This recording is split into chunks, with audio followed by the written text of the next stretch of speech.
I think it's when you see that there were essentially 11% of the statewide electorate that showed up for this race. That means 1 out of every 9 voted. So there were 9 that didn't vote for every 1 that voted. And I think you can extrapolate those numbers to the church. But if you want to have, impact on policy and on which candidates advance, the primary and the primary runoff, that's the place to do it.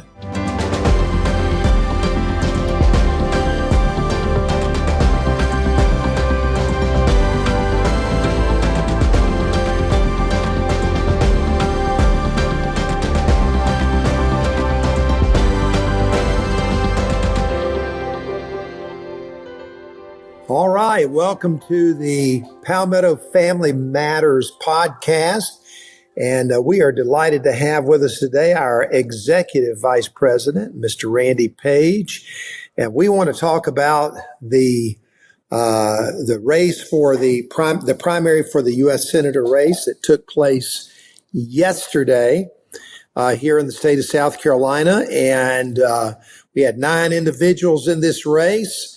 And so we want to talk about it and maybe give you some insights and answer some questions that probably you have about what's to come in the next 2 weeks. So, Randy, thanks for being with us today. Great. Thanks so much for having me, Steve. It's good to chat with you and our listeners about the race.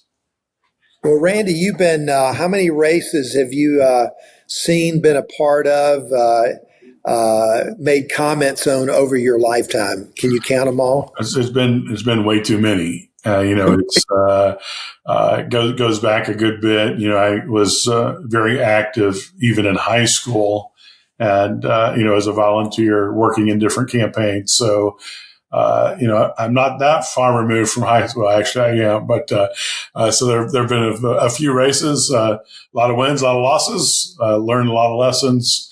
So, but, and this race is no different, although it was just a really fast election. And just to kind of just set the stage, to think that Senator Lindsey Graham passed away late on the evening of July the 11th. Wow. And then we had a primary in the state of South Carolina on August 11th. So literally 1 month to the day. And so just, that was just how fast it was, so that we went through, him passing away, the funerals, in both Washington, D.C. and Columbia, his burial, then the quick, campaign, two debates and the election, and boom, we were here. Yeah, it's just been amazing. And then, of course, how many ran exactly in this race? We actually had 10 candidates run. So it was a large number of candidates. Obviously, the top 4 candidates garnered 93% of the vote. So it was largely between those top 4. And then the rest of it was distributed among the other 6, although Mark Lynch of the other 6 took the lion's share of that 7%. Yeah. And so the state of South Carolina, or the Republican Party, or South Carolina Votes, or somebody made a little over $100,000, because it was what, $10,000 a piece to get into the race? It was $10,440. Yes, sir. Yeah, that's a lot of money to spend for getting a few votes. So yes, it is. Yes, it is. But it made it very, very interesting. Well, let's talk about let's first of all talk about kind of big picture stuff like the turnout. What was your thoughts on that? I thought the turnout was actually pretty good. It was larger than I thought it would be. I mean, if you look back to the governor's primary, which was in June, on June the 9th, you had 473,000 Republicans statewide show up for the governor's primary. And then the Democrats had 372,000. So it was a, pretty large group for both parties. And then on June the 23rd, 2 weeks later, you had roughly, and these are all rounded numbers, 319,000 show up in the governor's primary. And then yesterday in the Senate special election, we had 335,000 show up, or about 11.1% of the statewide registered voters. So it was a little bit higher, but you also note that there was a big cliff between the initial vote for governor and the runoff. And I anticipate there will be a pretty good cliff between the two this election, and then the runoff set for August the 25th. I mean, it's hard to believe that, we're talking about, if they follow the same regimen, that, next week, beginning on Wednesday, the 19th, going through the 21st, we've got early voting. And Next week? Yes, sir. Well, thankfully, we only have two choices. That's correct. That's correct. Well, let's talk a little bit about those two choices, Darlene Graham and Ralph Norman. So congratulations to those two that won. Russell Fry came in third place, and the gap between Russell and Norman was about how much? About 5 percentage points. So, and then, it's kind of interesting. The gap between Sanford and Fry was about 5 percentage points too. Right, so, right. While I thought Mark Sanford would do well, he did really well. And I think, you saw that he was able to take a low country base and then even compete in the Midlands and the upstate, which kind of goes, to the power of being a former statewide elected official, being elected twice. So, the name ID was there. And frankly, his messaging on the debt, on fiscal discipline, is one that resonates with a lot of voters across the political spectrum. Yeah, when I heard him speak a number of times, it was very clear that he was differentiating himself from the other candidates. And maybe just stop here before we jump into that, because I think we need to talk about that. Just to remind everybody, your top four individuals that would include Darlene Graham, sister of Lindsey Graham, who was put into that position by the governor of South Carolina. And then she decided to run for U.S. Senate, which was not known prior to that. Then you got Ralph Norman, who is a U.S. congressman from Rock Hill area. Then you have Russell Fry, U.S. congressman from the Myrtle Beach area, Horry County, down in the PD area. And then you had Mark Sanford, who was a former South Carolina governor, plus former U.S. congressman. And so we those four, was a pretty good race. I mean, there were a lot of votes cast, but as you said, I think that Mark Sanford got 50,000 votes, and his message was very strong on fiscal conservatism, which is a big issue that we're facing in the federal government right now with our debt. So that message was a strong message that resonated with a lot of people. I guess probably as we think about these two candidates now, Norman and Graham, I guess people are going to wonder, so, who's the best candidate and what's the difference between the two? And, because when people ask me, they're going to ask me, well, what's the difference? Who should I vote for? Who's going to be our best who's going to be our best senator from South Carolina for the next 6 years? And to me, that's so big, because that's bigger than the governor 4 years and a representative 2 years. So let's talk about what a U.S. senator does, and then maybe talk about the strengths and differences between these two individuals. So can you, and I'll jump in too, but tell us what are some of the things a U.S. senator actually does? I would think, one of the biggest things they do is what's called advice and consent, and where when the president makes an appointment, they actually vote on, advancing that appointment. And I think, particularly that's well known with the Supreme Court justices, as we've seen a number of those over the past several years. And in fact, I think, Senator Graham, very, very well known for his full-throated defense of President Trump's Supreme Court picks, particularly Brett Kavanaugh. In fact, I think most people would say that Brett Kavanaugh would not be sitting on the Supreme Court had it not been for Lindsey Graham. Yeah, I have to tell you a little funny story about that. When I was watching that, and Lindsey Graham came on, and of course, if you're from South Carolina, you know Lindsey. Everybody knows Lindsey, and Lindsey knew you, and I was involved with him in many things I did when I was the president at Bob Jones University, and he was super helpful, and we really thank the Lord for him. But I remember when he gave his forceful message. And I was so moved, I literally jumped off the couch, stood at attention, and put my hand over my heart. Because, man, what a message he gave. Yes. So obviously, as you mentioned, advise and consent on that. Yeah. And then, advancing legislation. So, looking at what's out there, advancing that, looking at, what's the House doing? How can we move it forward in the Senate? Because, the Senate is very different from the House. It's a deliberative body. And so, you see a good bit of that. And then in a lot of ways, they have the power to impeach, the power to investigate.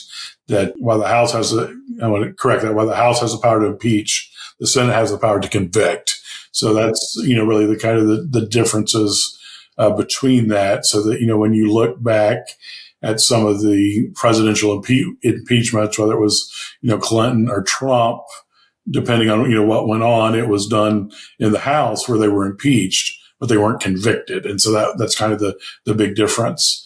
And then ultimately, they serve as a cheerleader for the state of South Carolina. Right. So, they're one of two statewide elected officials, because each state has 2 U.S. senators. And so, they're going to work very, very closely with the governor of the state in helping advance that state's interests in Washington, D.C.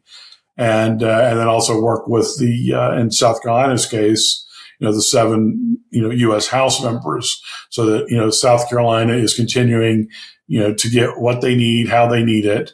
And so they really do coordinate a lot of that and move things forward to help the state. And so that's a quick description, but that kind of is gives you a good idea of what a U.S. Senator does. And maybe we can do a little bragging on the work of Lindsey Graham real quick, because you were very involved over the years with his constituent services, and a lot of people wouldn't even know this; they wouldn't even understand it. So maybe just a brief word about his constituent services and what he did for South Carolina. Sure, I was active in South Carolina even during when Strom Thurmond was senator, and so Senator Thurmond was well known for constituent service. And Lindsey Graham took that mantle and did very, very well with it. I mean, it was, there were a number of things that you would connect with the staff on, and they would deliver when you would even, as you were talking to them, I say, I know I'm asking for something that's big and that may not be possible.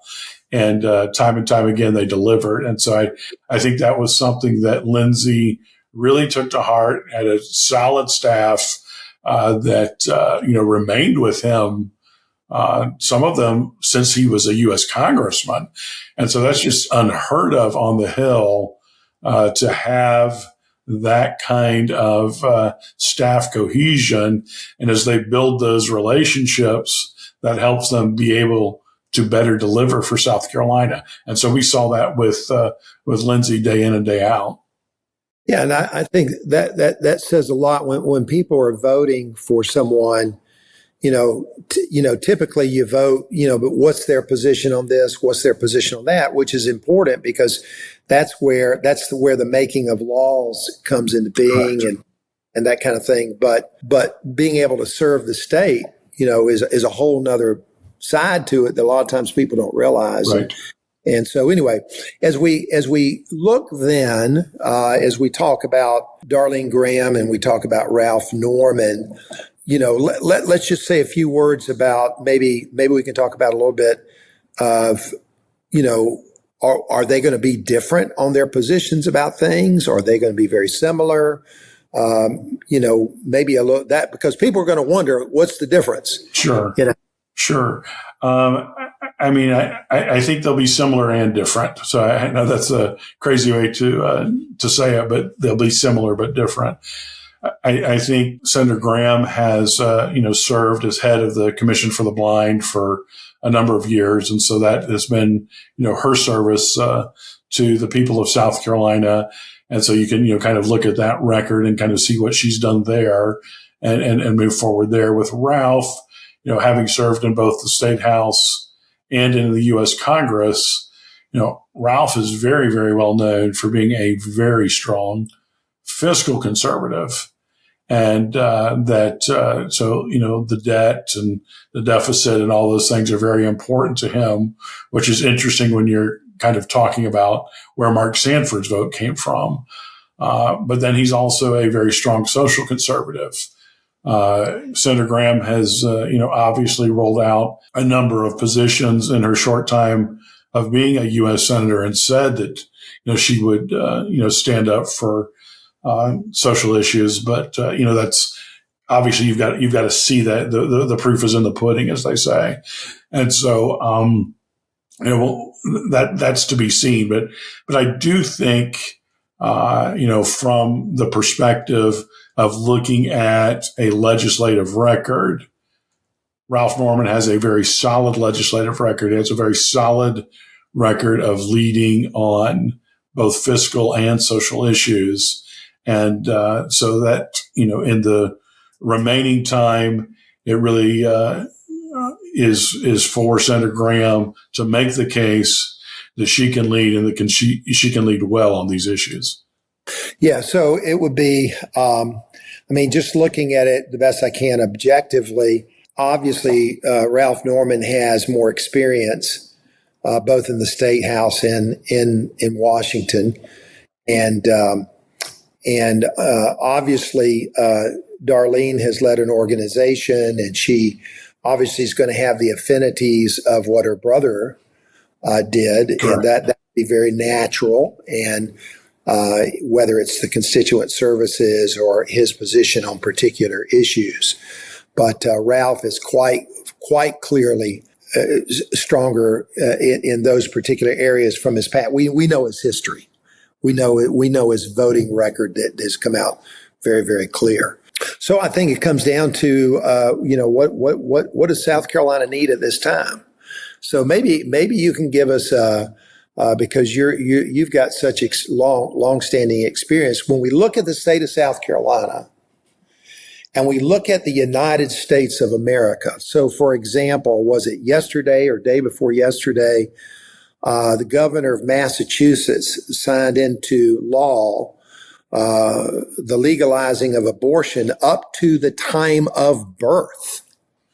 Yeah, that was, I believe that was Monday, but it was just, I failed to find words to adequately reflect. Other than saying just incredibly wicked. And then just to see the faces of those who were around the governor, clapping and smiling as if they were attending a birthday party. It was sickening to the core.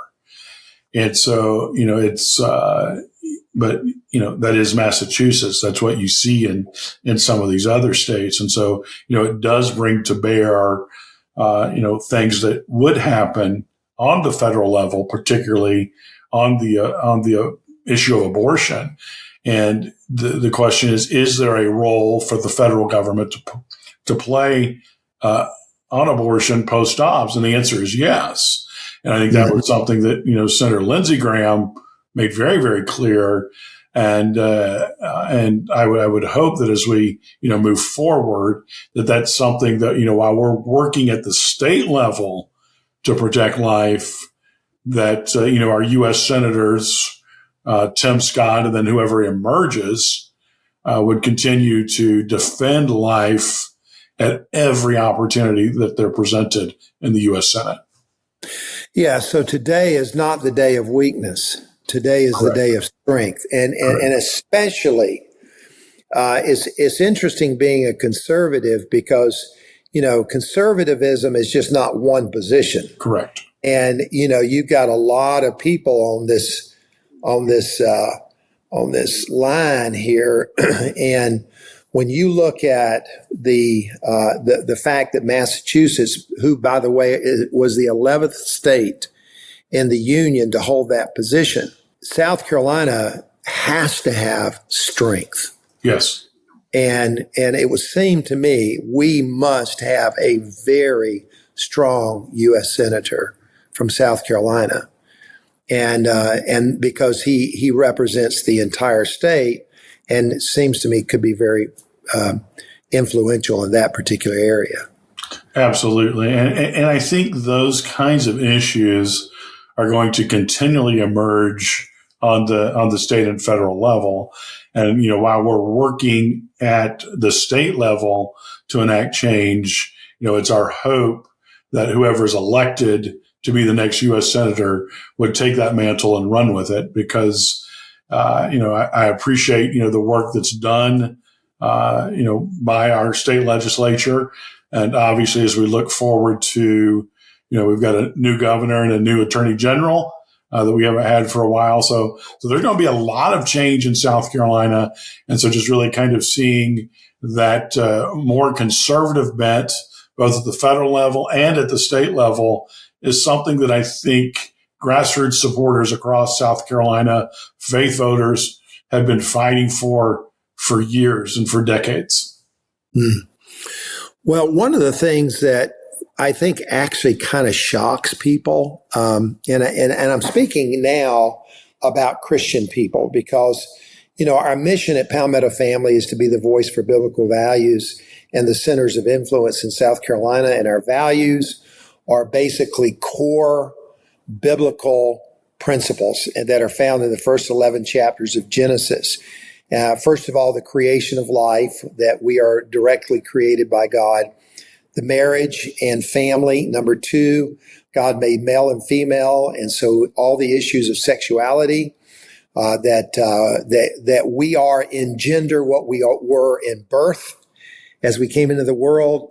And then we think about the importance of parental rights because it's the responsibility of parents to care for, to raise their children both physically and morally and educationally.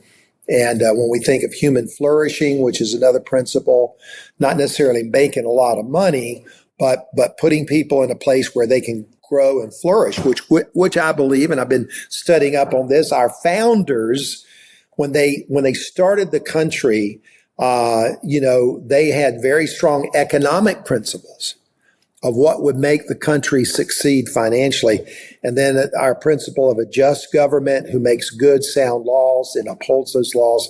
And then, of course, the church and the gospel, which, our founders knew that you could not have a constitution that really works without religious people that are following that. And so the church and the gospel. So we really want to continue that message as an organization, which is a very, very strong biblical view.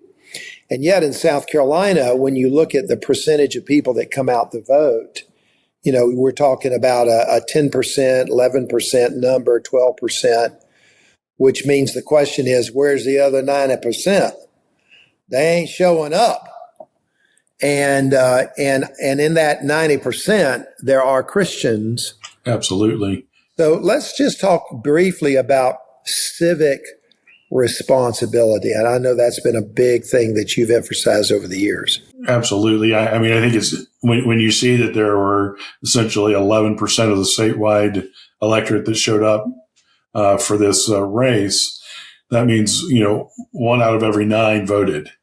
So, I mean, it's just, so there were 9 that didn't vote for every 1 that voted. And so, and I think you can extrapolate those numbers to the church, because we often say that in your average church in South Carolina, half of them are registered and then half of the registered voters vote. And then you even then take, and then half of the registered voters that vote. So, then you're down to a much smaller percentage of those that actually go out and vote in a special election or in a runoff. And so in a race like this, when the total vote statewide is 335,000, your vote is amplified in its power.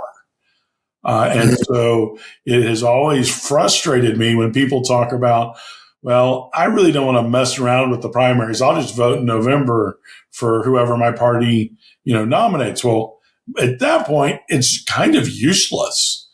Too late. I'm not going to say that it's useless, but if you want to have, impact on policy and on which candidates advance, the primary and the primary runoff, that's the place to do it. Yeah, you're late to the party. That's correct. Party's already started. Yep, train has left the station. Which from a, maybe if you want to say it from a philosophical big picture, people will often ask me, what can I do? I love South Carolina. I want South Carolina to stay strong. We want South Carolina to continue to be what it's been in many ways. What can I do? And the answer that is often given is what they don't want to. They're looking for something bigger and greater and whatever. And I said my first response is, you need to vote. That and if you don't vote, then you have undervalued your power of influence, because your vote is what makes the difference. If we up the game in South Carolina of getting half of Bible-believing Christians to vote, it would be transformational for the state. Absolutely. And I think there was, an article that I read last week that talked about, how close by, a few votes some elections are decided. I think there was a state house race in South Carolina during the primary that was decided by 35 votes. That's not a whole lot of votes. And then there are just countless numbers of elections that are decided by 3 votes, 10 votes, 1 vote, and so you just never know. And so, you need to vote. You need to get to know your elected representatives. Here in South Carolina, I know that, candidates are out there all the time. Go to these events, ask them questions, get to know them as people, pray for them, read, listen to the podcast, subscribe to our email newsletters. I mean, there are a variety. Time out on that yes, one. Sir. Let's take a time out on that and emphasize. Go to palmettofamily.org, yes. Scroll down to the bottom and subscribe, because, and I'm going to brag on you, Randy, and Josiah, who is our communications director. We put out weekly newsletters of what's going on in the country, what's going on in the state of South Carolina. Today is not the day of excuse of ignorance, because there's plenty of information, and we are keeping people up to speed on what's going on in South Carolina. So get on the mailing list, subscribe, and you can stay up to speed pretty much about what's going on. Absolutely. And it's this next election will be on us, and then we have the general election on November 3rd. So there will be a lot going on.